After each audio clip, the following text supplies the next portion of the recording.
As the selection show is happening, we were here last season at Pizza Man Pub, Wake Up Call with Dan Tortora, on site on location at Pizza Man every single month. And here with someone who loves Pizza Man's pizza and wings. And right over my left shoulder, his picture's on the wall of a decade, he tells me. My guy, Gene Waldron. Gene, how you doing? Doing pretty good. I tell you, those pizza and wings are very good. Yeah, and it's right off camera here, but I gotta show it. That's the sweet heat right there. That's sweet heat. You got to put honey on pizza. Now that I've had honey on pizza, I can't unhave honey on pizza. But the bracket's being unveiled. We got a lot of things to get into. The South region, number 6 Colorado State in the moment. We're telling you what's going on. Going to play number 11 Michigan, and then number 3 Tennessee is going to play number 14 Longwood. And number 7, Ohio State's playing number 10, Loyola Chicago.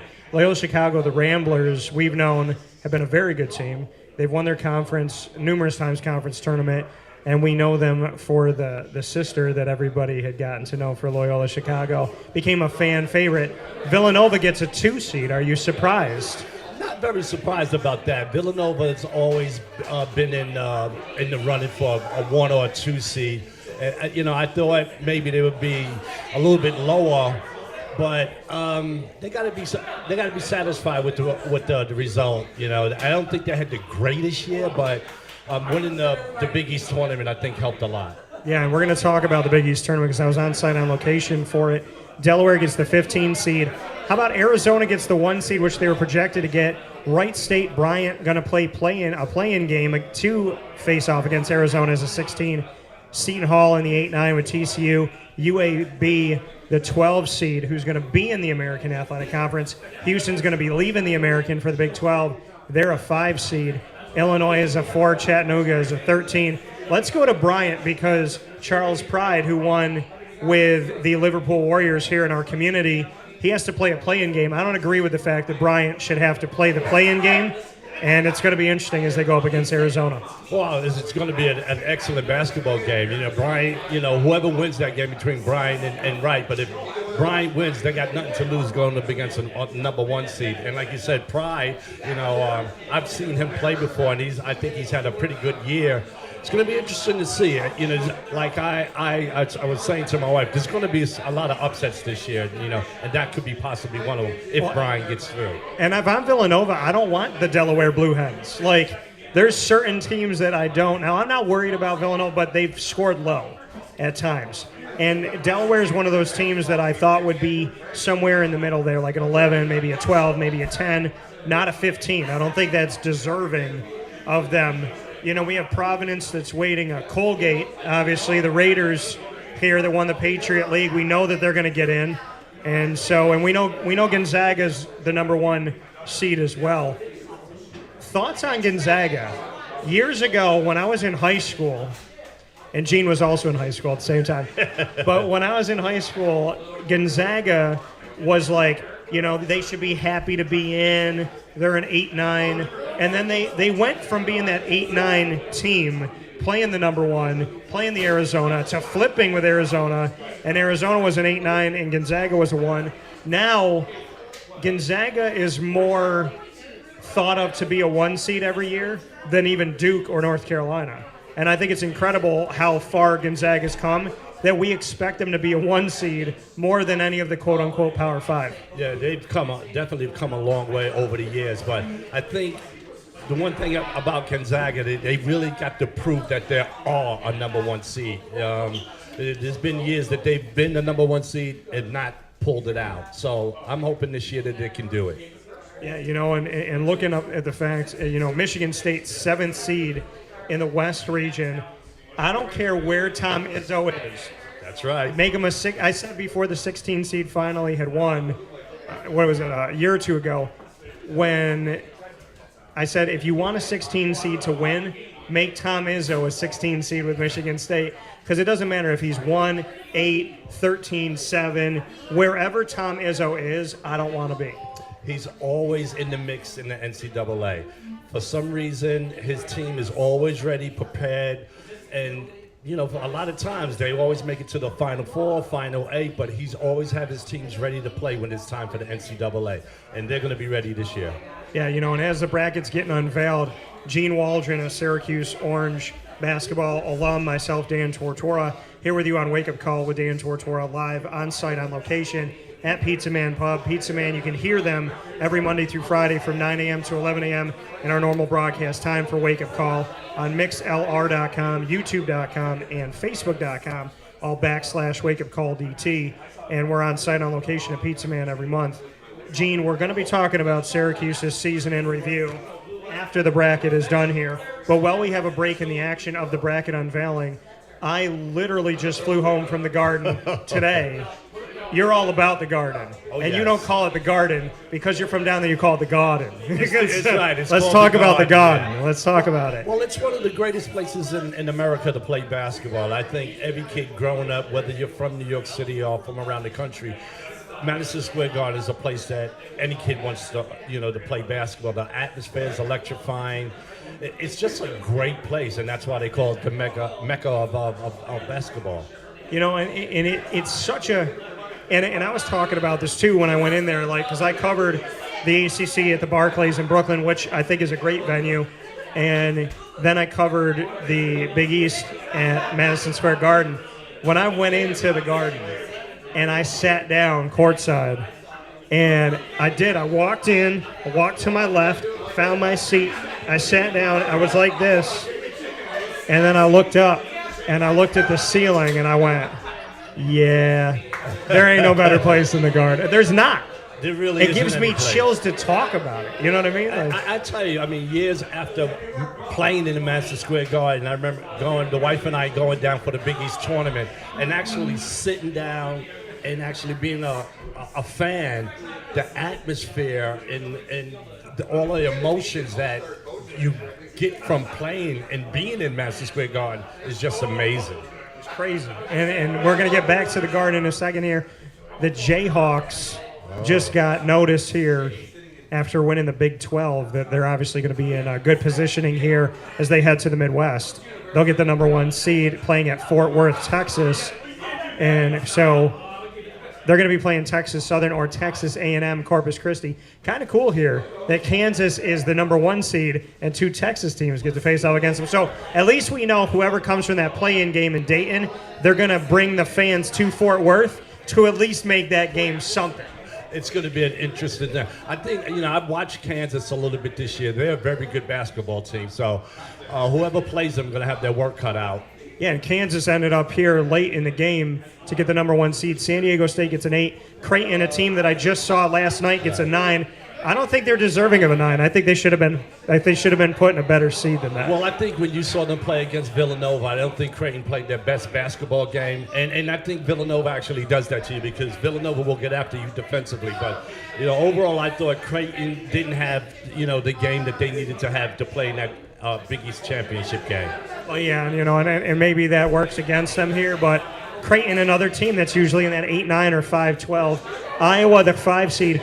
I don't want to talk about the 12 seed. I was getting ready to say, every time I see Richmond, I don't want to talk about I get sad. I know. I still talk to Billy Owens. He's like, to this day, he's like, screw Richmond. Well, he said worse than that, but we're going to say screw Richmond on that. That's what he said. Providence Friars got blown out. Yes. Blown out by Creighton by almost 30, 85-58, and they pull off a 4 seed for their body of work during the season. Creighton obviously with double-digit losses, Providence with 5. South Dakota State Jackrabbits going to be playing in Buffalo. I suggest you Buffalo fans get your butt out to these games in the round of 64. Iowa, Richmond, Providence, South Dakota State. There could be some upset in there. Well, I'm not going to lie. I do like Providence. I think the last couple of games they haven't played well, but I think they're going to be well prepared in the NCAA tournament.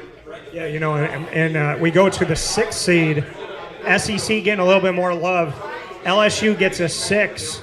Going to be playing in Milwaukee, and they'll be playing Iowa State, the 11 seed from the Big 12. I thought the Big 12 I think the Big 10 should have taken in Iowa State for the Iowa State rivalry and realignment, and then Maryland should have went back to the ACC. Wisconsin gets a 3 seed. I've learned that whenever I vote for Wisconsin, they lose, but when I vote against them, they go to the Sweet 16. So watch my bracket, folks. If you're a Badgers fan, see where I pick them. I'm going to at least pick them to win this game, I think, depending on who the 4th team's going to be in Milwaukee, Wisconsin. And that will, just as I say it, I don't want to say it. It's Colgate. You know, let me tell you something about Colgate. You got a lot of players that can shoot the basketball. They play very well as a team.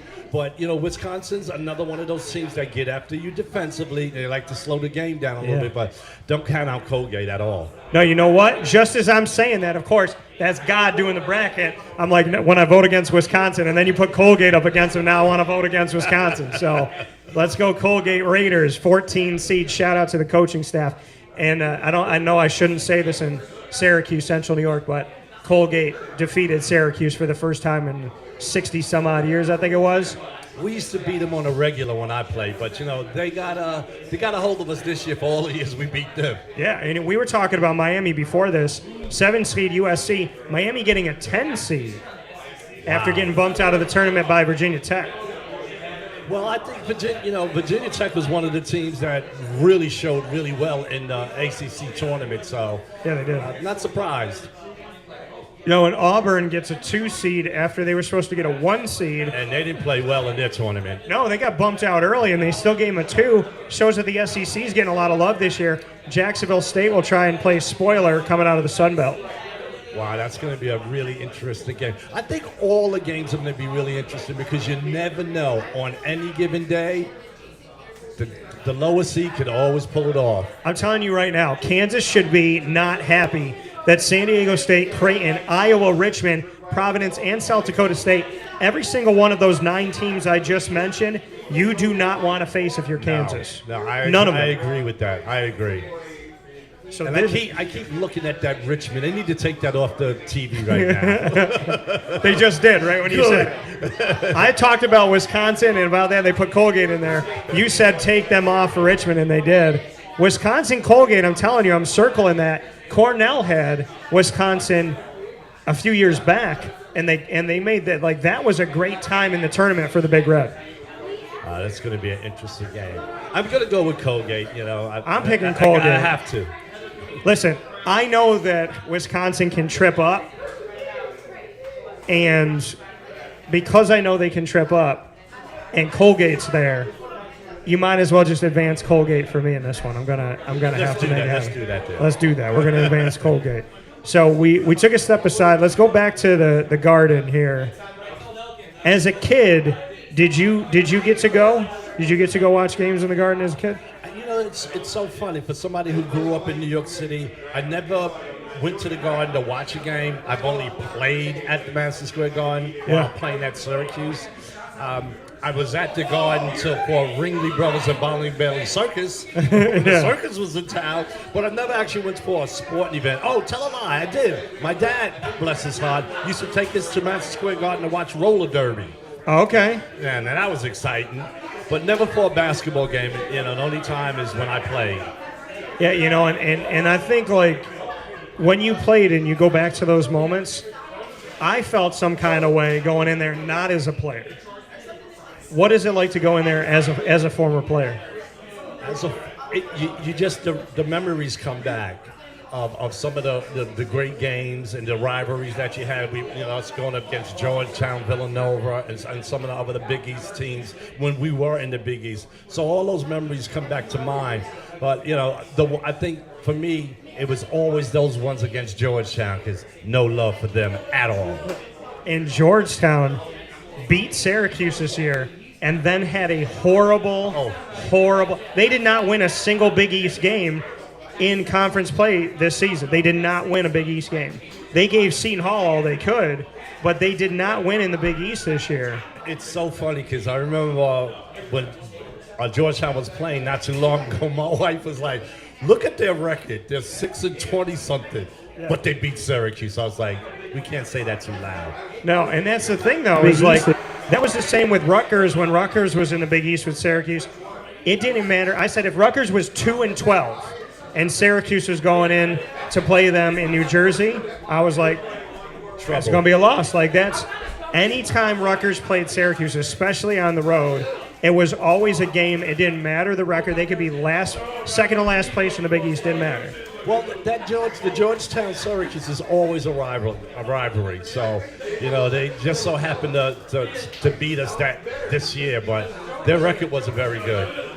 No, the record was atrocious this year, as I think they were 9-20 or somewhere around there in the regular season. Might have been 9-21. Yeah, just a really bad season for the team that nobody cares about here in Central and Upstate New York. That is for sure. And that being Georgetown, and it's still the biggest rival of Syracuse. Doesn't matter what there is, and to really show how Syracuse and the ACC, after almost a decade, still doesn't make sense. Who's Duke's biggest rival? North Carolina. Who's North Carolina's biggest rival? Duke. Who's Syracuse's biggest rival in the ACC? Nobody. But some people would say Duke. So I say Syracuse is the mistress of the ACC. They're the side chick of the ACC. Yeah, I don't like it. It would have to be that, only because of the two coaches, I would say. It's a rivalry, because of the two coaches. Right, but Syracuse does not have a true rival in the ACC. No, not at all. Which doesn't make any sense to me. Bring back the Big East. Got to bring back the Big East. I miss the Big East way too much. Baylor got a 1 seed here. So no surprise here as Baylor gets an opportunity to get a 1 seed. And Norfolk State, 16 seed. Norfolk State getting their game for the Spartans. They're one of the teams that's found their way into the tournament in recent years. And I think that we can't understate the fact that some of these teams that people don't pay attention to are coming back. And look who got the 8 seed. Oh, North Carolina. North Carolina got a higher seed than Miami. Wow. Let's have a word with the committee. I would say it's Roy Williams, but he ain't there no more. So 8 seed, 9 seed, North Carolina Marquette. Marquette, wow. And I'm going to tell you, Marquette is a terror here. I think North Carolina is going to get out of there, but Marquette is a dangerous team to play in the tournament. St. Mary's, the Gales, always the second team out of the WCC with the Gonzaga Bulldogs. The Gales get a 5 seed, reputable. Let's see who they get in the 12, try to trip them up. Wyoming and Indiana, very weird playing game for that. Yes. Cowboys feeling it, though. They got nothing to lose against Indiana. Well, Mike Woodson's going to have Indiana ready to play. You know that for a fact. Yeah, so I'm definitely excited about seeing this opportunity here for Wyoming and Indiana. I like St. Mary's. I like the Gales in this game, so I'm looking forward to seeing what they're going to be able to do in this matchup as we take a look at who will be playing below them here. But the Gales, I love that. I really do. And I love the fact that the West Coast Conference gets 2 teams in every year pretty much now.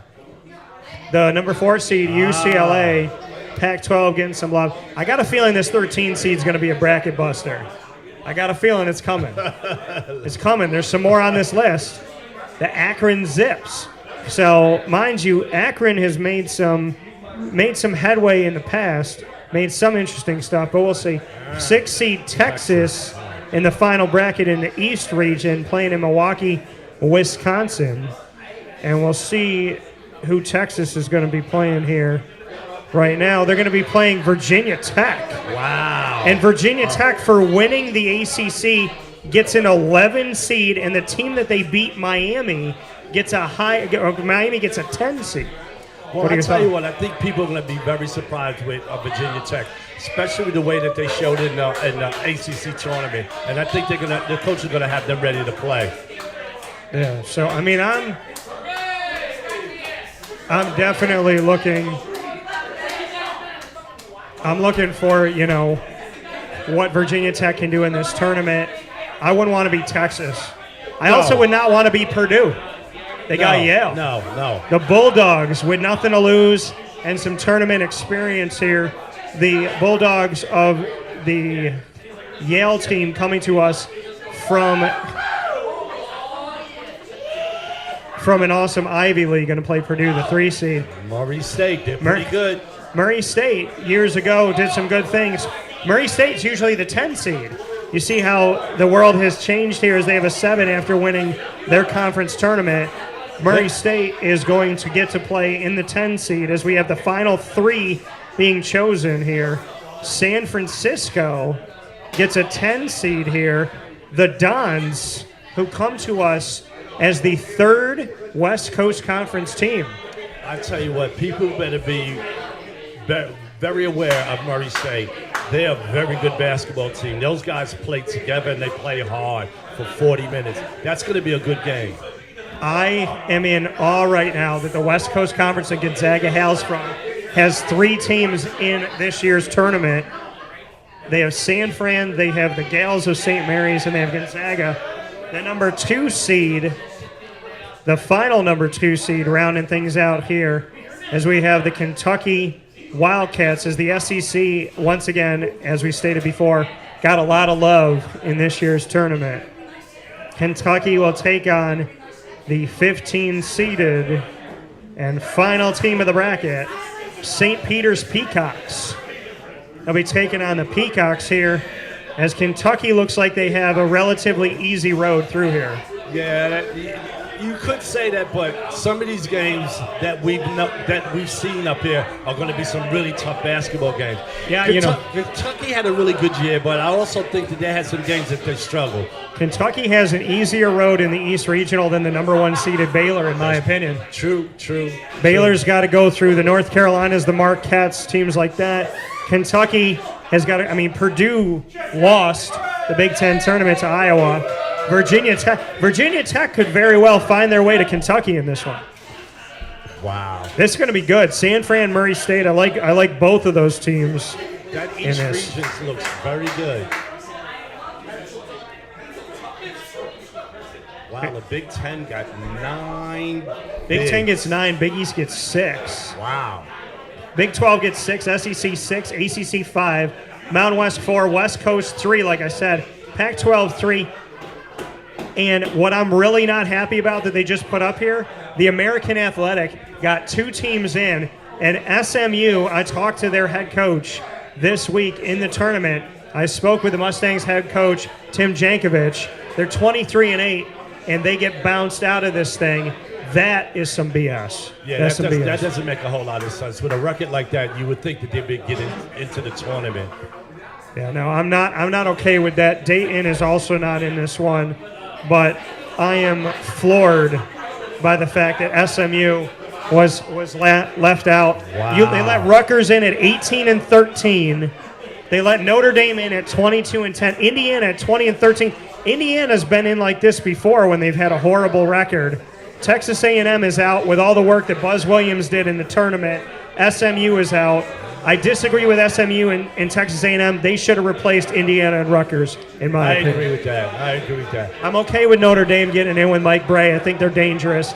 But Texas A&M and SMU, they got a stink to pull here right now, and they better be number 1 seeds in the NIT. But you know what? At the end of the day, that doesn't mean as much to them as being in the tournament. Exactly. Jankovic and Buzz, you got screwed, and I'm going to say that right here, right now. I don't even have to think about that. Yeah, I have to agree with that. I mean, if you got wins like that, and I've watched Texas, they had some really good games, and they played really well all year. Yeah. You would have thought that they would have got in.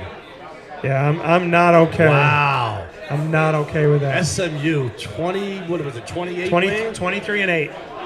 23-8, and you don't get in. 23-8. And I voted, because we got to vote for the all-tournament team for the American. I just voted before I came here one of their players into their all-conference 5. There's one of the guys on their team had the right, in my opinion, to be voted in the top 5 there. So I'm really upset with this. Really upset with this. So it's ridiculous. So, we look at Gonzaga, though, as a top overall. They should make it to the Final Four for sure. Yeah, and Gonzaga, like we talked about before, Gonzaga is such a dangerous team. They bring so much to the table. They have so much to offer. I'm such a big fan of Gonzaga. I love how far they've come from when I was a teenager to, literally in 2 decades' time, they have consistently made the tournament and were the team that could beat the number 1 seed to being the number 1 seed, to being a team that makes it to the championship, and now they just got to get one step closer and win that championship. And what's so amazing about Gonzaga, a lot of those players that they always get to play on that basketball team, I've never heard of them before until you watch them play. And you're like, these guys can really play. Oh, yeah. He's a good recruiter, and he gets some really great players to come to Gonzaga. Yeah, so I mean, this is definitely going to be an interesting bracket as it's stacked up to be here. But, you know, I am really thrown off here by the fact that they let Rutgers in this tournament. And Wow. it's not just because they, you know, are a rival of Syracuse. I don't get it. Well, I think what the committee's probably actually looked at, they had some signature wins against top 20 teams. I want to say maybe 2 or 3 or maybe more. They had some signature wins, but you know, the committee every year it's always something with the committee in terms of who goes in and who doesn't make it. Well, and I remember the year that the committee. I remember that the year that the committee didn't let Syracuse in, and that was the year that Indiana, I think, had 18 wins and Duke had 19. And they asked the selection committee chair why Syracuse specifically. And I'll never forget, and I'm paraphrasing, but he literally was like, the games, they were hard to choose, and, you know, at the end of the day, it's really hard. And I was like, you didn't talk about Syracuse at all. I don't know if the committee are all really basketball people. I don't know if they're all real true basketball minds that really understand the game. Yeah. But every year it's the same old thing. There's always going to be that confusion of who should have made it and who shouldn't have. Yeah, you know, and I think that SMU has a big stink to play. And if you want to hear what Tim Jankovic, the head coach of SMU, thinks about it, go to youtube.com/wakeupcalldt, because Tim and I talked about it within the last couple days. But I'm happy Memphis got in. I'm happy the American got Houston and Memphis, but I think they should have gotten Houston, Memphis, and SMU. Notre Dame, what people don't get is I don't know who had this narrative, but I heard people say, oh, you know, Notre Dame kind of sucks this year, and they're pretty bad. And I'm like, they're a top 4 seed in the ACC. They weren't a bad team this year. They had a couple bad years because Mike Brey lost like 3 classes in a row that were going to, you know, those were potential teams that could go out and win a championship. But in my world, Notre Dame and Mike Brey should be in there, and I'm happy that they are. But, you know, Gonzaga, Baylor, I mean, look at what Baylor did last year. Kansas snuck into a number 1. Arizona was supposed to get there. I thought Duke was going to get a 2. I'm not surprised. Villanova gets a 2. They should. Auburn gets a 2. This is what I don't get. Texas A&M goes farther than Auburn in the SEC tournament, and Auburn gets a 2, and Texas A&M doesn't get in. Wow, that's really... That I don't get. So there's some of the guys in the committee. Sometimes it's just unfair. They got some explaining to do right now. Yeah, and they're probably sitting here trying to figure out how they can explain it. And by the look on Tom Burnett's face, I don't think he wants to answer any question. Exactly, right? But he doesn't look like he's trying to answer this. But that's what they always get asked is the why, right? And every year there's going to be some team that shouldn't be left out. But my issue is when you can't argue somebody in. Like that year, they couldn't argue Duke and Indiana against Syracuse, and they never did. Right. They never actually argued the point. They just spent about 3 minutes on camera watching a fly and then got off camera. So, you know, but I mean, it's definitely going to be an interesting bracket. And as we take a look at this bracket here, even more so, we'll talk about some things. But, you know, Gene, we're here with Gene Waldron, on site, on location at Pizza Man Pub, 50 Oswego Street, here in Baldwinsville, New York. Open 7 days a week. You can order from them as well. Pizza Man's a fantastic place to go to. I got my pizza. I got my wings. My favorite pizza here, the Sweet Heat. My favorite wings, the lemon pepper extra crispy. And guess what? I haven't tried the Lou Will lemon peppers, but I'm going to say these lemon peppers are better than yours, Lou Will, because these aren't at a strip club, and you don't have to leave quarantine to go get them when you're in the NBA bubble. Oh, dear. I'm going to say, if you want some non-strip club wings, you come to Pizza Man, get these lemon peppers. So, love the lemon pepper, love the sweet heat. You got your wings today. I had the mild wings, and they were extra crispy, and they were very, very good, as well as some fresh French fries. Yeah, you got some French fries here. Yeah, I know you were talking to the missus about should we get some wings, and she was like, yeah, let's get some wings, and you were like, and French fries. Yes, definitely. So, and you got to have some sweet heat. You never had It this was before. pretty good. Very, very good. I got to eat it on the air. I'm hungry. So, but Syracuse has the first losing season in the history of Jim Boeheim there. 46 seasons, 45 straight winning seasons. They end this year 16-17. Your thoughts? Well, I think it was pretty much was an up and down year. I think also injuries hurt a little bit. I don't know if they gelled the way that they wanted to.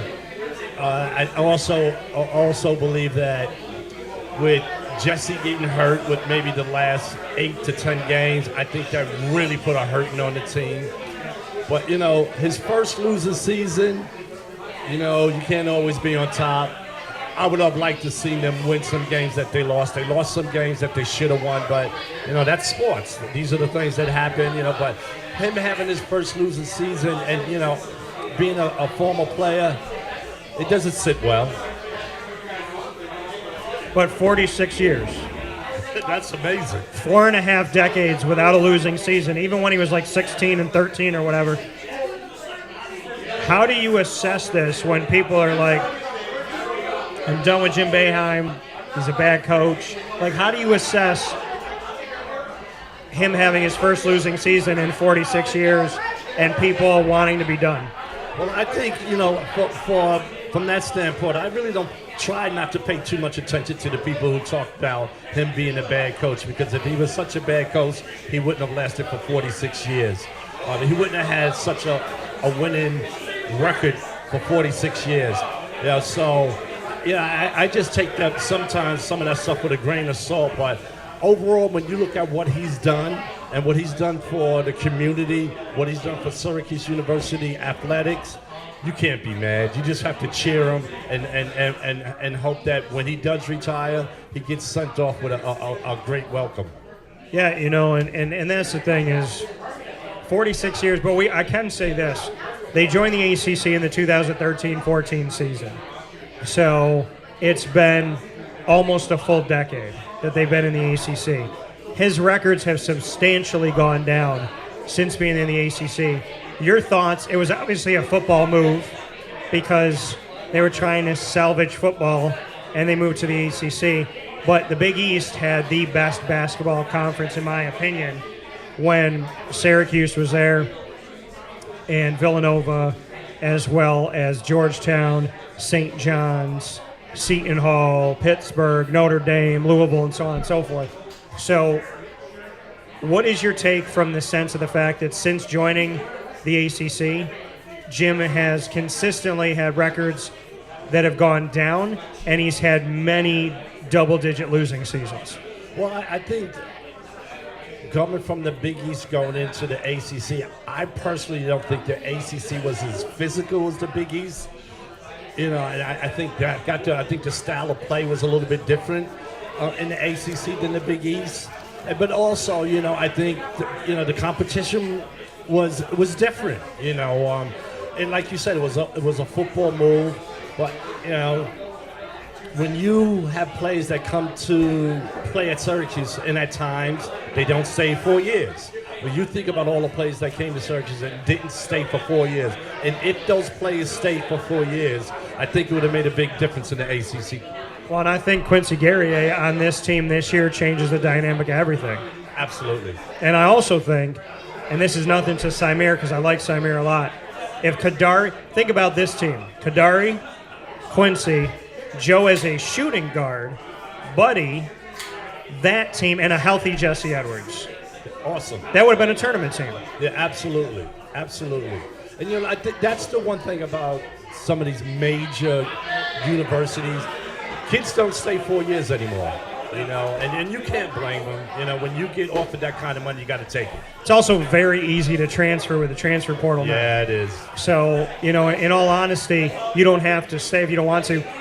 Kadari Richmond, my 2 top reasons for going to the Garden to cover the Big East tournament, people-wise, was I wanted to see Kadari again, and he's at Seton Hall this year, and I wanted to see Jay Wright of Villanova. I wanted to interview them both. So I want to go to Kadari first. When Kadari decided to leave Syracuse, and you and I talked, it was a travesty to you that he left. To come from the boroughs, to come from New York City, to come from that area, to be a New York State baller, especially a guard. You, Pearl, Kadari. Syracuse doesn't lose island guards. They don't. No.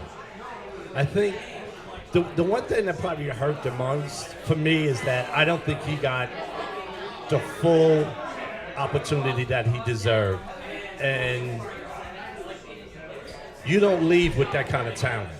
There had to be more. There had to be a reason. With all the great talent that he had and all the accolades that he came into Syracuse with, you don't leave. But, he had to do what was best for him. And as you can see, he went to Seton Hall and had a very decent year. Yeah, and watching him in the Seton Hall game against UConn, he went out there, and at one point he was the first to double digits, scoring, doing his thing. And I talked to his coach after the fact, and Kadari was right there in the room with us. I'd actually asked a question to him and Kadari, coaching Kadari, and the moderator went on thinking that they were done. But I talked to his coach about him, and he calls them cooks. And he said he cooks people. And he said, he was like, man, he goes, I'm trying to get cooks ready for the NBA. And I just, the story of Kadari leaving to me keeps getting worse for Syracuse and better for Seton Hall. A guard that you don't lose from the island typically, a guard that would have been in the history of you and Pearl when it comes to, keeping that talent in the state at home. Then seeing what Kadari could do, seeing how he played in the zone, seeing that last season he was the only guy really getting his hand in the zone to stop anything, seeing how he was in transition, seeing how smart he was as a true freshman, then seeing him at Seton Hall, and then him being an NBA draft prospect. The story of losing Kadari only gets worse. It sure does, and it's really unfortunate, But I also will say this: back in my day, you fight for your position. You just keep fighting. You don't give up and say, "Oh, I want to leave." You fight for your position, and I think he had enough talent that he could have overcame the situation and became a starter. So that was one thing that also came to my mind is that you don't leave. You fight. You fight for a position. It's nothing. It's always great to compete for time on the court. It's just fun getting up against your teammates and getting after each other. Yeah, and there's a lot of fun to that and seeing that. But I think he knew Joe was going to stay there out of position, and that's why he left. In my opinion, that's why he left. So I want to go back to the West bracket because this came out before we started talking. When we look at the West bracket, we have Gonzaga as a 1 seed, the overall number 1 seed. Georgia State, who won their bracket, so they're a 16 seed. Then we have Boise State as an 8. Memphis makes it in as a 9. UConn's a 5. New Mexico State's a 12. Arkansas is a 4. Once again, a lot of respect to the SEC. Vermont is a 13. I think they were there when they beat Syracuse. Alabama's a 6. And then we have a play-in game for Alabama as a 6. Texas Tech is a 3 seed. And then we have Montana State as a 14. Michigan State is a 7. Davidson, they had said Davidson wasn't making the tournament because Richmond beat them. And they were the number 1 seed going into their conference tournament in the Atlantic 10. Well, joke's on those bracketologists. Davidson made it. And then Duke is playing Cal State Fullerton. Here's the thing for me. Duke beats Cal State, which we think they will. Once they beat Cal State, they got to play potentially Tom Izzo in the round of 32.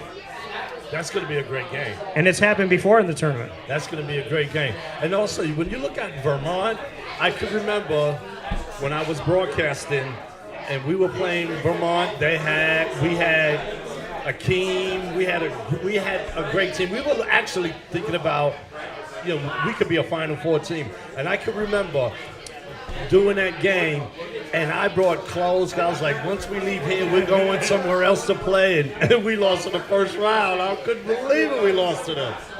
I remember I was on a flight, and I landed, and my mom goes, "You won't believe it, Vermont won." And I was like, "Yeah, okay, that's funny." And she's like, "No, seriously." I was like, "Mom, there's no way." She goes, "Daniel, turn on the TV." And sure enough. Unbelievable. The games I won't forget Syracuse lost in the tournament. Hawaii, Vermont, Richmond. Those are the ones I can't unsee, I can't forget. So the West region, we didn't really talk about it yet. What are your thoughts? Gonzaga's at the top, Duke is at the bottom. These could be two teams to see each other in the Final Four, but they won't. One of these teams is coming out of here, and people would probably say it's going to be Gonzaga-Duke. However, Texas Tech's in here, Michigan State's in here. You got some spoilers with Vermont and Davidson. UConn got a higher seed than I anticipated. Memphis got a lower seed, but I figured that they would not respect them. I don't think Gonzaga or Duke has an easy road to meet each other in the Elite Eight. Especially when you got Michigan State in that bracket. You just always got to think of Michigan State being capable of winning that region. Yeah, and some of the prognosticators right now are doing what we saw when Gonzaga first made the tournament when I was a kid. Gonzaga and Arizona would play each other all the time. And again, Arizona would be the 1, Gonzaga would be the 8-9. Then it shifted one year, like I said. Gonzaga was the 1, Arizona was the 8. This is a matchup I'm used to seeing in the tournament, but this could be the championship game. I don't know. I mean, I need to watch more Arizona, but I don't know if I'm sold on Arizona being in the championship game. Anything is possible. I'm not 100% sold on Gonzaga either. Yeah. And we talked about Michigan State earlier in the program. You got to always keep your eye on Michigan State. Yeah. And then we look at Arizona in the South Regional, their number 1 seed. They have a play-in game. We were talking about this. Seton Hall and TCU. I am really excited for Kadari and the squad. I hope that they get a shot at Arizona. That'd be nice. And I think you'll also be able to get an opportunity to really see this kid play, because I don't think a lot of people had the opportunity to see him play, because Seton Hall, you don't see them on television that much, but I think that'd be a great opportunity for the people to really see what we're missed. They need to score, though. Oh, yes. Seton Hall needs to find a way, because these Big East games, you can gut them out, but you can't score 60, especially in the first 2 rounds of the tournament, typically, and get out alive. No. So Seton Hall's got to figure that out. Houston and UAB is a unique game, because Houston, like I said, is leaving the American for the Big 12. UAB is leaving Conference USA for the American. So one's going out of the American, one's coming in. They're playing each other. And I like this matchup. I like the Cougars of Houston going up against the Blazers of UAB. Well, Houston, what they did last year, they had a great year last year. I'm sure they lost some players, but he has them playing really well. So that's going to be a great basketball game, a good matchup. And they still get no respect. Houston. Yeah. They could have been on the 3 line. They had them potentially on the 2 line, and they put them as a 5 in the middle of the bracket. And then we have Illinois and Chattanooga, and then Colorado State, Michigan. What are your thoughts on Juwan Howard's physical moment, since the whole world thinks Buddy's a bad person for retaliating to a hard push, that Buddy just went and jabbed, and even Wyatt Wilkes said it's not a big deal? What are your thoughts on the fact that if Buddy's getting treated like this for, like Buddy said, I've never thrown a punch my whole life, and we know Buddy's a good kid. Anybody that knows him knows he's a good kid. Everybody on Twitter, you're just trying to get people to retweet and fight with you because you want to be famous for 5 minutes. But exactly. Juwan Howard, should he be coaching right now? I think sometimes in the heat of the moment things happen. That's sports. It could be football, and things happen. I think he apologized. I think he was sincere in his apology. You got to give him the opportunity to redeem himself. He did get the opportunity, and they didn't win the tournament, which I thought they could possibly do. But you got to give him a chance. Everybody makes a mistake, and second chances are what this world is about. We need second chances, so we definitely need second chances. And Colorado State, 6th seed against number 11 Michigan, number 3 Tennessee, number 14 Longwood. Number 7, Ohio State gets to play my number 10, Loyola Chicago Ramblers.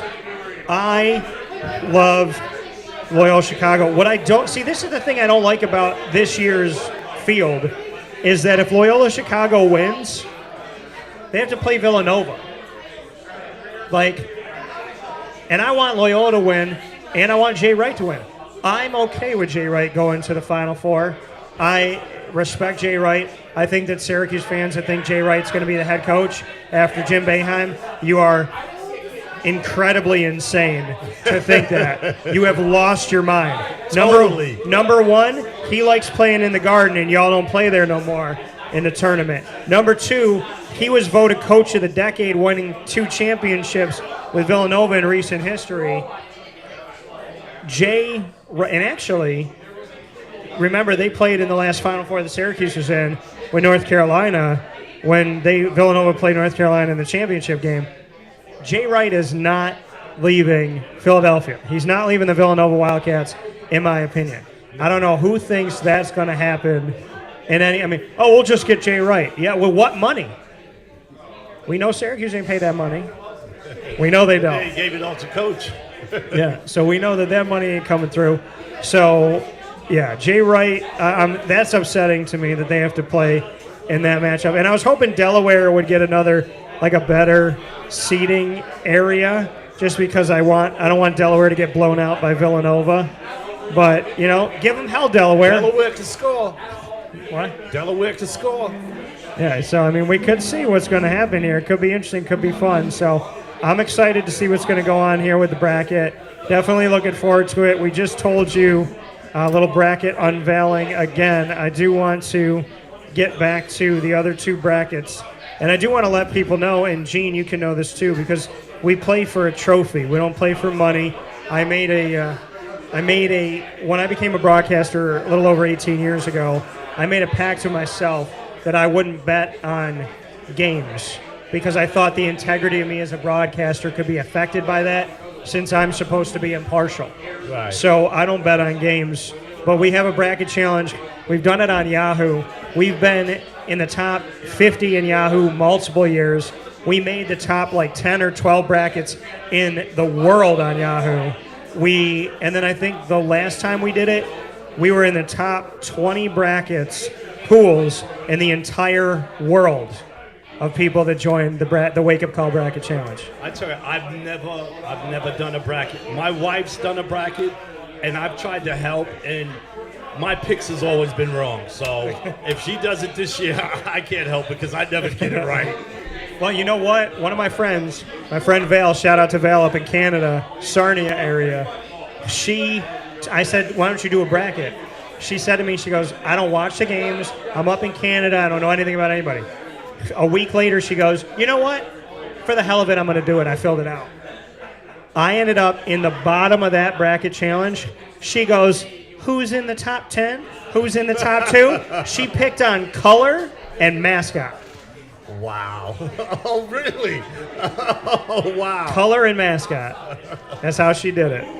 And I don't know how you pick on mascot when there are 700 teams named the Wildcats. But to go to the East region, Baylor the number 1, number 16 Norfolk State, North Carolina the 8, Marquette the 9, St. Mary's the 6 with a play-in game, number 4 UCLA, number 13 Akron, number 6 Texas against 11 Virginia Tech, number 3 Purdue, 14 Yale, number 7 Murray State, number 10 San Francisco. San Francisco gave Gonzaga all they could in the semifinal of the West Coast Conference Tournament. That's how I think they got in. And then Kentucky the 2 over the 15 St. Peter's. What do you think about the Baylor-Kentucky bracket as we look at the whole part of the East Regional? I think you got to keep your eye on that Baylor and Norfolk State game. I really do. And that game just pops out at me a lot. I think, if I'm not mistaken, one of the Baylor players is hurt. But they are playing well. But I would keep my eye on that 1-16 game. Yeah. You know, it's definitely going to be good. Baylor, I didn't think Baylor had enough last year, and they proved me wrong. We look at the Midwest Regional. Kansas gets a number 1 seed with a play-in game. San Diego State and Creighton the 8-9. I want Creighton to emerge above this.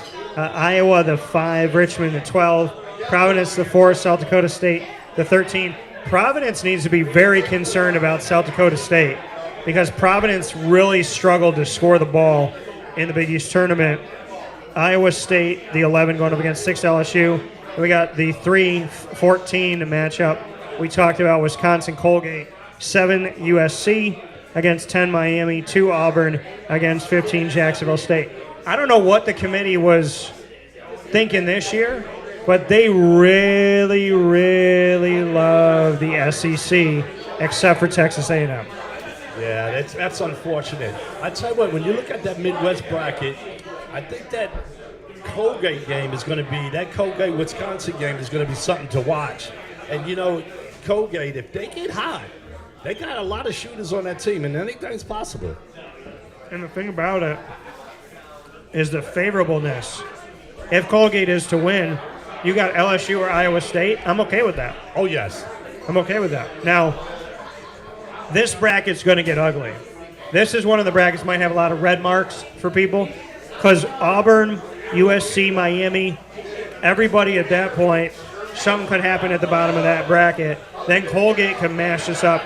I think this bracket is very bottom heavy with the 2-15, the 7-10, the 3-14, the 6-11. I think the bottom of the Midwest bracket is a very dangerous bracket that could go a lot of different ways. And, you know, and also when you look at it, I can't, there's not one team that jumps out at me and says, you know what, I think they're going to win the Midwest region. But if I had to pick, I would definitely have to go with Auburn. Yeah, you know, Auburn definitely faltered, tripped up in the tournament. We'll see where they end up here.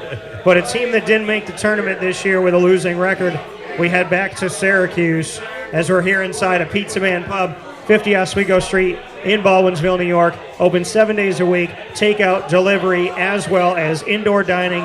The bar, drink responsibly, of course. And Gene Waldron, Syracuse Orange basketball alum, myself, Dan Tortora, wake-up call every month right here at Pizza Man with your Baldwinsville Bees and with specials like this. It's our second year in a row that I did the selection bracket unveil party, and it's been fun. Yeah, it's a lot of fun. It's just, you know, doing the brackets, it's always exciting because you just never know. You can pick one team, then the other team wins. But it's always, this year, every year at this time it's always fun. Yeah, and you don't mind being at home watching the NCAA tournament. No, and the thing is, like, I love sitting at home trying to get as many right as possible, and it's always been like a game I play with myself. The round of 64 is my favorite round because there's literally basketball from noon to midnight, and I wish every round was 16 games. I can't get it. I wish we had like 4 days of it, like 2 weeks of it that we could do it. I love the round of 64 because that 16 on Thursday, 16 on Friday, all I do is watch basketball. Don't look at me, don't touch me, don't pass go. My dog Lily, I'm like, honey, you better park it here. You can pee on the carpet, whatever you got to do, because we're watching games all day. You try telling my dogs that, they just like, you better take me outside, otherwise we're gonna have a problem. Oh no, she goes upstairs when I'm watching the game. She goes up, she stands at the top of the stairs, and I taught her how to speak when she needs something. She goes to the top and she barks like, I gotta go pee now. And if I don't listen, she barks louder, frequent, and then I come upstairs and she looks at me standing at the door like, I'm sorry, who are you? Did I not call you 3 minutes ago? I'm like, yeah, but it's the buzzer. She goes, I don't care about no buzzer. There's a buzzer right now. I gotta go pee outside.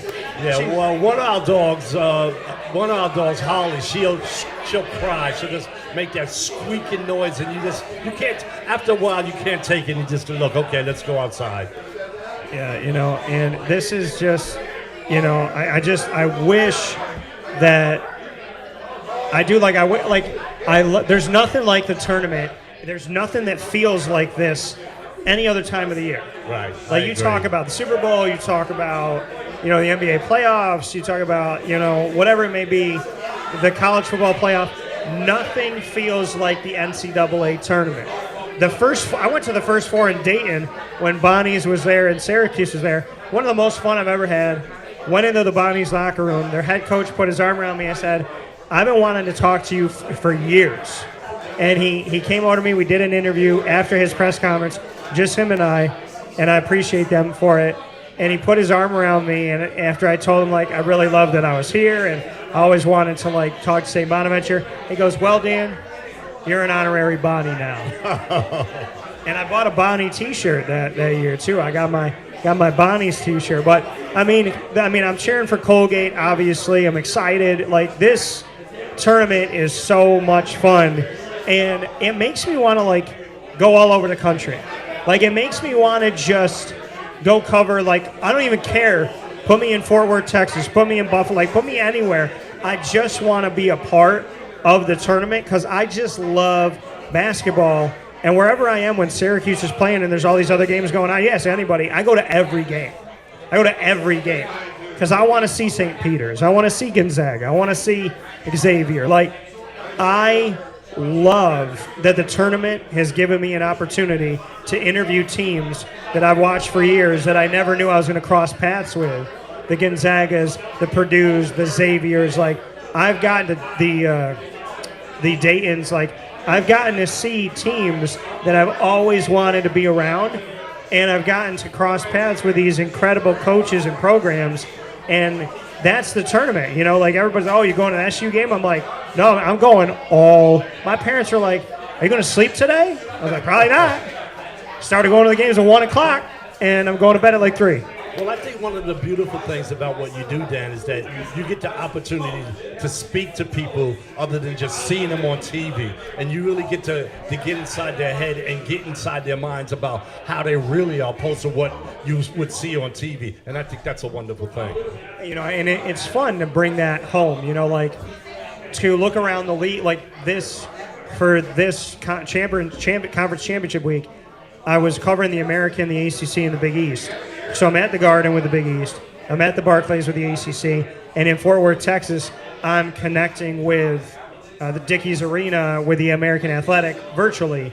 And yesterday, I got really excited, and I was like, I got to make history. I interviewed someone from each tournament all in the same day as if I was in 3 places at once, and I was in 2 at once-ish. And then, I was virtually with the AAC, but what that did, I got to talk to Kelvin Sampson of Houston. I got to talk with Jay Wright and Greg McDermott of Villanova and Creighton, respectively. I got to talk to Mike Young of Virginia Tech. Those moments, you can't put anything up against those moments. And once in a lifetime things. I had a list. Roy Williams, done. Tom Izzo, done. Kay, done. Bay, done. Jay Wright, done. And so I had this list of coaches like Kelvin Sampson that I wanted to talk to always. And to be 36 years old and to feel like I'm just getting in the game and I'm 18 years in, my list is pretty much checked off. And yesterday I was like, I'm going to talk to Jay Wright. I don't care who's in the building. I don't care who's got their hand raised. And I was the first question to Jay. And I was like, Jay, I want to talk about the Garden. I just wanted to talk about being there. Because he was so, he was a little kid. So excited. He goes, I don't know if it's because the last 2 years, COVID and everything that went on. We need to play here. And then the fans weren't here. But, to be in the Garden, there was not an open seat. And not just the final game. And there were people in the 4th tier in the nosebleed touching the ceiling. They were everywhere. I think that's going to be one of the great things about the NCAA tournament this year is that people are going to be in seats. and fans are going to be fanatic, and it's good, the atmosphere, and it's just going to be absolutely insane. More so than I've been previous years because of the fact that COVID and there weren't anybody and they couldn't play. You know, and that's the thing is, you realize these last couple of years have been so hard. Like, my gut told me in the 2019-2020 season, my gut said to me, don't go to the ACC tournament. And I always go. 7-8 years, I always go, and I didn't go. I was supposed to leave that Monday, and I didn't go. Games around Tuesday. Thursday, everything got shut down. They came home. Syracuse, UNC was the last game. I trusted my gut, and I didn't go. And then I heard from people down there, too. And then last year, they allowed some of us in, but it was so tiny. And then this year, even, the Big East sent us a thing saying, like, we have limited availability due to COVID. But my buddy Ross said to me, Ross Turetsky, one of the greatest broadcasters, writers. He's in Northeast PA, fellow Marywood University alum grad from Scranton. Shout out to Ross. He said to me when he was going to cover like college and high school, he goes, Dan, I'm going to cover my first game in however how long. And he was like, I'm never going to complain again, and I'm never going to not appreciate. And I told him, I said, you know, there were times walking up to the dome where I was like, man, I'm cold. Oh, yes. I'm tired. I don't feel like walking up the hill. You know, like I just want to lay in bed. And when he said that, I was like, you know what? We get to do the job that millions of people wish they had.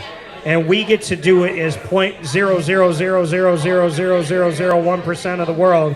Like, I can't go to my 172nd game and go, well, I'd rather be home. No, I better be there. You know what I mean? Like, you got to be, like yesterday I told myself, I don't care what I got to do. I'm going to both championship games. I'm going to the Garden. I'm going to the Barclays. And I got to be there because I needed to be in the moment. And God got me there to the Barclays. And it's so crazy how I didn't get to see all of it, but what I got to capture was like one of the most sought after like coverage that I've ever put up of anything in 18 years. And it was because God literally was like, I was like, oh, I'll just stand here. And then I looked and I'm like, oh, the confetti's here. Oh, Coach K's here.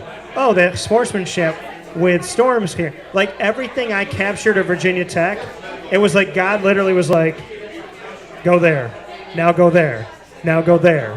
And I didn't get to cover the whole game, and what I got to cover, though, was, like, all of this, like, capture the moment. And I honestly have to say, like, yeah, hard work and dedication and belief in yourself, but without God, in my opinion, I am literally nothing.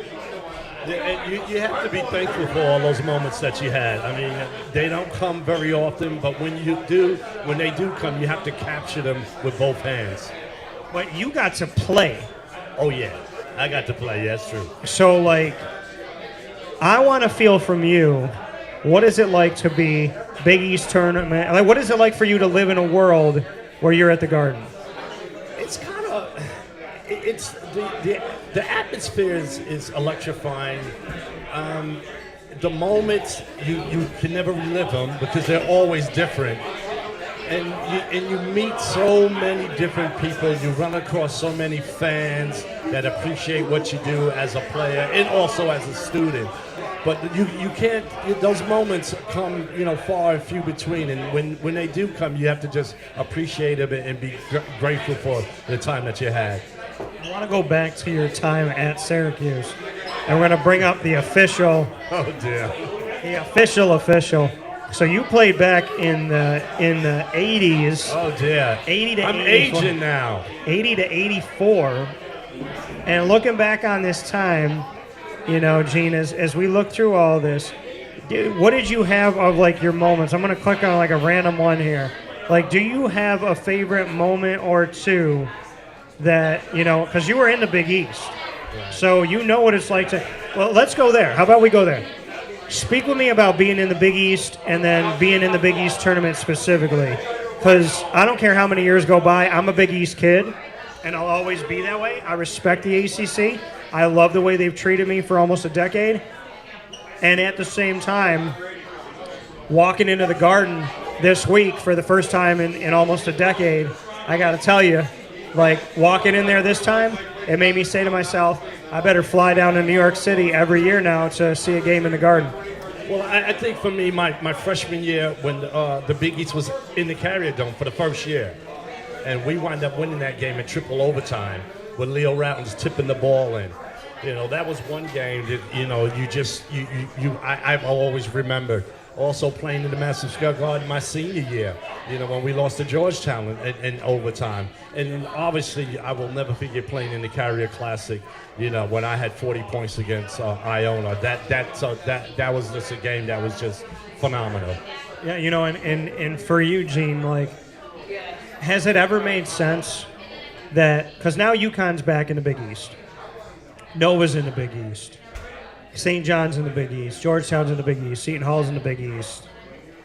Like, I kind of feel like when we look at the teams in the Big East now, with the 11 that they have, and UConn coming back, I now feel like it looks like everybody's having a Big East reunion party, and nobody invited Syracuse.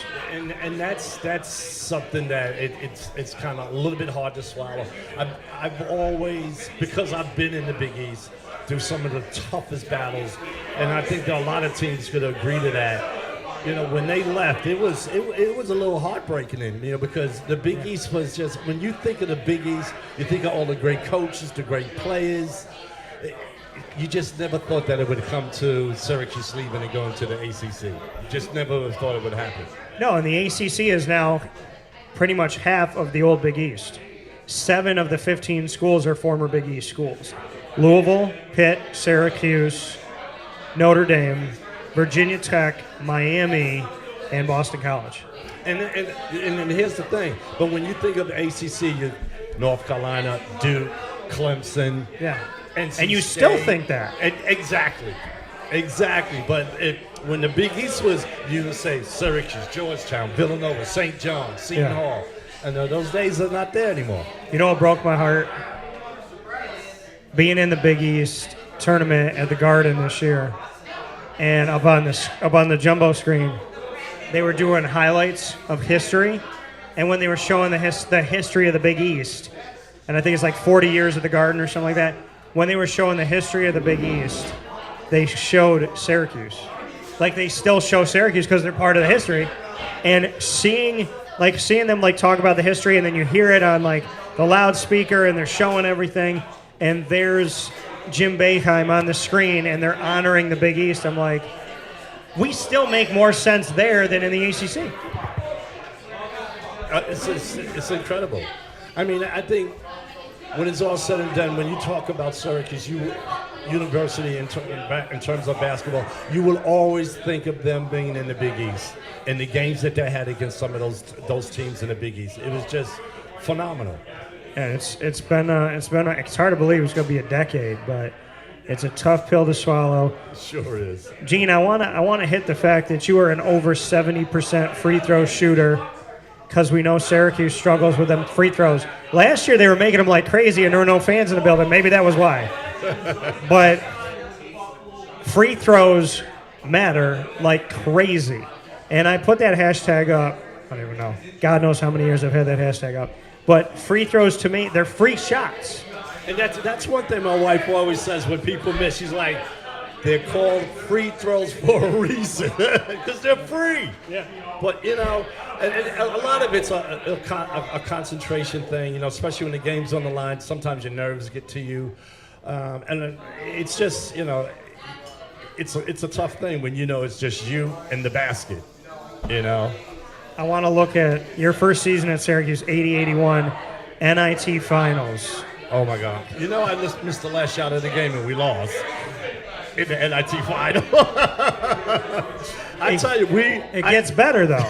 It does get better, but go ahead. At the end of regulation time, I took the last shot. I missed. Eric tipped it in. Second overtime. So we go into the overtime. And then Eddie Moss passes me the ball to like 4 or 5 seconds. I almost put a hole in the backboard. I shot it so hard. So after the game. Just nerves? Yeah, I was scared. I was a freshman. I was scared. Yeah, I was your freshman year, 80, 81. So I remember we're leaving, and my dad was in tears. I was like, Dad, why are you crying? He's like, you missed the last shot of the game. I was like, I got like 3 more years of this. It was so, my dad was in tears, bless his heart. Well, that's the thing is like, but people don't talk, so we don't, like everybody expects these kids to make the shots, this and whatever. Like, you were a freshman, and not even that, but it's like, it's the nerve of the moment. Yeah. Moment. Yeah, it was.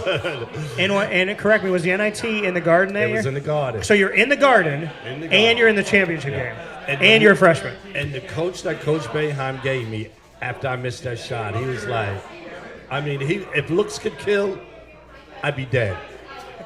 If looks he gave you one of them Boeheim looks? Oh. Can you show it to us? Oh, no, that's okay. The look he gave me, oh. But, and that's that moment, though. You learn from that. You go into the next year. You guys went back to the NIT, 16 and 13, 81, 82. Then 82, 83, you go to the second round of the NCAA's, 21 and 10.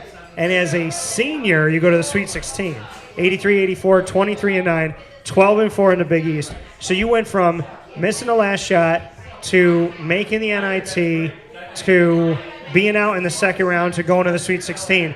So I would say not bad. Not bad. No. And it's funny, we lost in the Sweet 16. I'll never forget that we lost to Virginia. Othell Wilson, he had a really good game. He put it on us, but that was a game we probably should have won. And you were a senior in 83, 84 when you made the Sweet 16. Pearl was a freshman. What do you remember about that year with Pearl? I think the one thing I remember about him is that how electrifying he was with the basketball. I mean, the things that he could do with the basketball was like phenomenal. And you got to remember, I was a starting point guard for 2 years until he came. And once he came, coach is like, you moving over. I was like, oh, yeah, I like that. Because then I get the opportunity to shoot the ball. But with that being said, he was just explosive. I mean, he was just, the things he could do with the basketball was phenomenal. Wasn't the greatest shooter, but boy, he knew how to get open. He knew how to distribute the ball to people. That's how I got 40 points. And then after that, he never passed it to me again. He kept passing it to Raphael Addison. Before we close, and shout out to you for your incredible time there. Before we close here at Pizza Man Pub, 50 Oswego Street in Baldwinsville, 7 days a week, takeout, delivery, and come dine in, bar, restaurant, and you can grab your food to go here as well. Here with Gene Waldron, Syracuse Orange basketball alum, myself, Dan Tortora. We're here every single month with wake-up calls, so make sure you come back out. Biggest disappointment of this season for Syracuse, in your opinion, and favorite part of this season, or maybe favorite player? I think, for me, the biggest disappointment was that I don't think they really got the true chance to show what they can really do. I don't think all the players, I should say, got the opportunity to really show what they can really do. And that was probably one of the biggest disappointments for me. But one of the highlights for me was actually seeing Coach Boeheim being able to coach his 2 sons. Yeah. I don't think you could put that into words. I think any coach that was able to coach one of his sons, more or less. I mean, but he was able to coach both of his sons. And I think that's something that, people in Syracuse should appreciate and will never forget. 2 scholarship, 2 D1, and Jimmy Boeheim made the All-ACC second team after 28 points against Duke in the absence of his brother. So, and he was draining them threes. So he sure was. Definitely good stuff from that. I would say my biggest disappointment this season is seeing Symir finally gets to play point guard and Joe finally gets to do the 2 at the end of the season when I was calling for it all year, because it worked. And I think the team would have been different. I also think another disappointment of the season was losing Quincy Guerrier, because I think they would have made the tournament. And then I think my favorite part of this season was how they played for Buddy. Not just Jimmy playing for their brother, but collectively them playing for their brother on the court. I would also say My favorite part of the season was the emergence of Jesse. I would say Barama getting back on the court and having 2 thunderous blocks against Duke, which I loved because I love Barama. Him and I are super close. I'll never forget, I always ask the guys, because I just don't expect them to talk to me. And I always go up to their locker and I go, hey, do you have a minute? And I'm always nice, and then I always shake their hand. And I went up to Barama a couple of years ago, and I said, Barama, do you have a minute? And he goes, yeah. And he looks at me weird, and he goes, Dan, I always have a minute for you.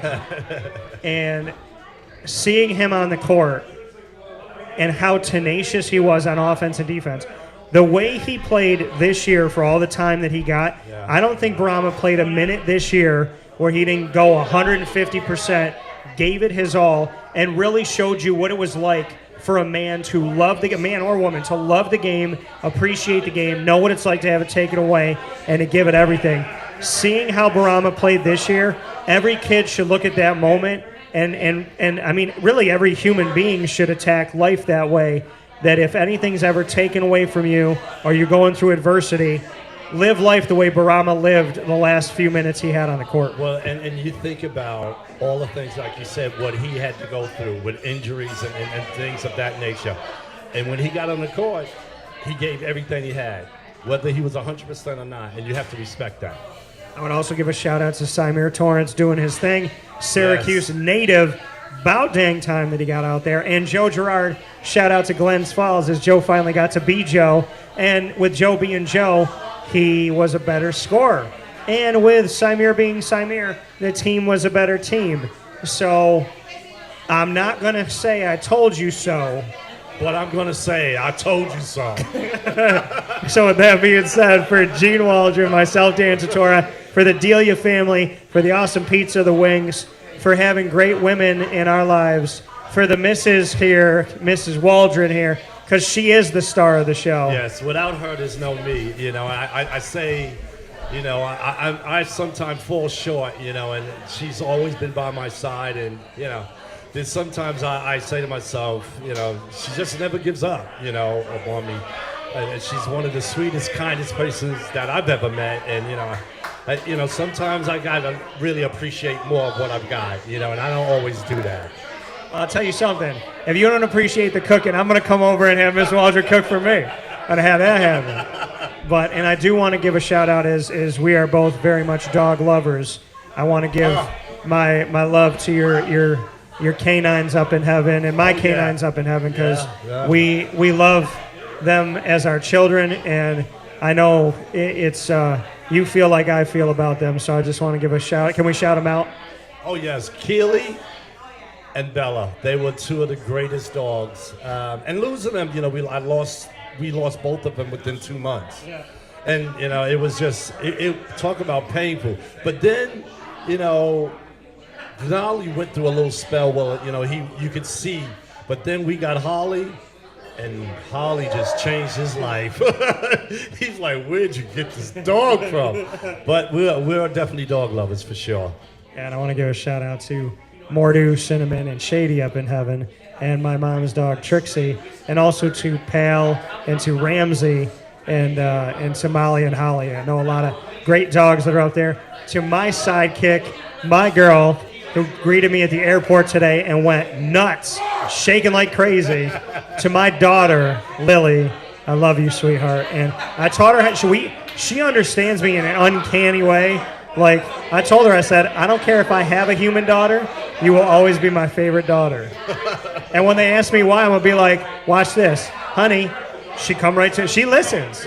She knows, I tell her, go to her big girl bed. She knows what I mean by big girl bed, goes upstairs, opens the door, gets in her kennel. When I don't tell her to go and I put my shoes on, I don't even have to say anything anymore. She can, like, feel my brain waves. She looks at me, she looks at her leash, she looks at my shoes, and she's like, am I going with you? Am I going? She'll wait, and then she'll make an executive decision. She's like, oh, okay, I got to go upstairs, and she just goes. I don't even have to talk to her anymore. Oh, well, that's amazing. One day, in the bathroom, she's down on the couch. She can't see me. In my head, I'm brushing my teeth. I go, I think I should put Lily in the kennel now. Didn't say a word. I go, I think I should put her in the kennel. Thought it in my head.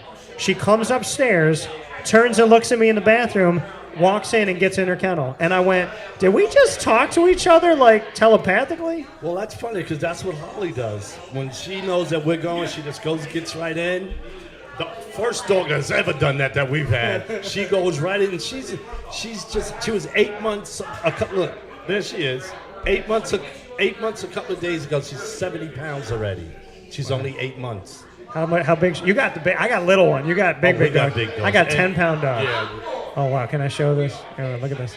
Look at this horse that they have. This is the donkey that's taking up time in the Waldron house. Yeah, she's gonna be big. What kind of dog? It's a Great Pyrenees Alatonian Shepherd. How big is she supposed to get? I was gonna say at least 100, right? Yeah. Oh. And Crazy. she can eat. Sure she can.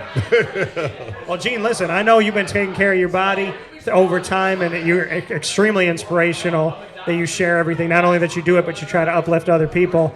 So with you not eating as much in the house, she's going to have to eat for you. Yeah, exactly. So with that being said, for Mr. and Mrs. Waldron, for the dogs, for Lily and myself, Dan Tortora, the Delia family, and Pizza Man, come out here and support local, support Syracuse, and support the community. Thank you so much for the selection special. And I literally just said this. I had Joe Theismann on my show. Guess what? Tom Brady coming back for another year. And what did I say? When he retired, I said, I don't believe that man. I said, that man is going to play until I die, is what I said. Wow. He will play because he's going to outlive me. I'll be 100. He'll be 100 and whatever he's got to be. But I literally called this. And Joe Theismann came on my show, the Super Bowl champion, and he said, I know Tom Brady. I know he doesn't do anything impulsively. I know he's going to think about it, and I don't think he's done. And he also came on the show and said Washington would be called the Commanders. So shout out to you, Joe Theismann, because you were 2 for 2, and you broke it on the show. Tom Brady, wow. No surprise. Well, that's going to take over all the sports channels all night tomorrow. He waited until Selection Sunday ended. Yeah, good guy. And then he was like, yo, by the way, you know. Yeah, oh, wow. I was like, bro, it's tourney time. You better, by Tuesday with the first 4, you better be done with your news. You got today and tomorrow. That's all you got. 23rd season. That's amazing. Yeah. 5,000 yards this season, too. That's amazing. So with that being said, Wake Up Call's always been able to break information to you. So we broke the bracket, Tom Brady, and Gene Waldron and I got to have a great time. Gene, as always, I appreciate you, brother. Awesome. Thank you. We'll talk with you all soon. Wake Up Call Monday through Friday, 9 a.m. to 11 a.m. Eastern Time. MixLR.com, Facebook.com, and YouTube.com, all /Wake Up Call DT. We'll find you there.